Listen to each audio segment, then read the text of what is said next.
Le communisme ne s'installe pas du jour au lendemain. Il entre dans nos vies graduellement, étape par étape. D'abord, ça commence toujours par une promesse de justice sociale. On nous dit que c'est pour réduire les inégalités, protéger les plus pauvres, donner accès à la santé et à l'éducation pour tous. Ça paraît humain, ça paraît équitable. Ici, au Québec et au Canada, c'est exactement ce qu'on nous vend. Plus de programmes sociaux, plus de gratuité, plus d'intervention de l'État pour notre bien. Ensuite, c'est l'expansion du rôle de l'État. Petit à petit, il prend le contrôle de l'éducation, de la santé et de l'économie. Et ça, c'est déjà en place chez nous. On le voit avec les réformes, avec les lois comme C2, C27, qui accentuent encore l'ingérence et le pouvoir de l'État sur nos vies. Puis vient le contrôle de l'information, les médias, les écoles, la culture. Tout est orienté pour qu'une seule version circule. Au Québec et au Canada, il reste de moins en moins de médias indépendants. Et toute voix discordante est rapidement cataloguée, censurée ou ridiculisée. Après ça, il y a le désarmement et la surveillance. Le peuple est désarmé, surveillé, encadré.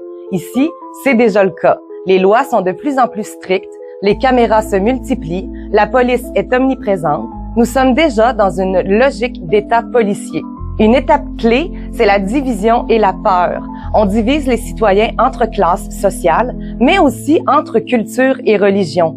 Regardez ce qui se passe. On oppose les mentalités occidentales aux mentalités islamiques radicales importées par l'immigration de masse. On crée volontairement un climat de tension entre des peuples qui ne peuvent pas s'entendre.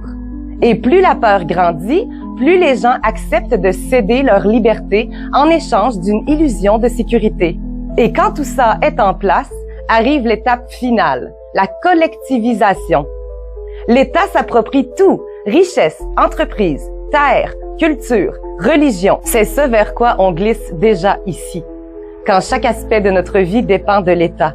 Il ne faut pas oublier l'étape intermédiaire, le socialisme. C'est la première marche. Le socialisme se présente comme un modèle humain de justice, plus d'aide sociale, santé et éducation gratuite, réduction des inégalités. Ça séduit parce que ça semble équitable. Mais derrière ces belles promesses, l'État prend de plus en plus de contrôle sur l'économie, la société et la culture. Et c'est déjà notre réalité. Si tu veux ton soin, ton logement, ton éducation, tu dois passer par l'État. Et une fois cette dépendance bien installée, il devient facile de basculer vers le communisme. Au lieu de dire « on régule », on dit « on possède tout ». En résumé, oui, ça commence souvent par le socialisme, plus doux, plus rassurant, présenté comme étant pour le bien commun. Mais étape par étape, ça glisse vers un contrôle total. Et ce contrôle total, on le voit s'installer ici.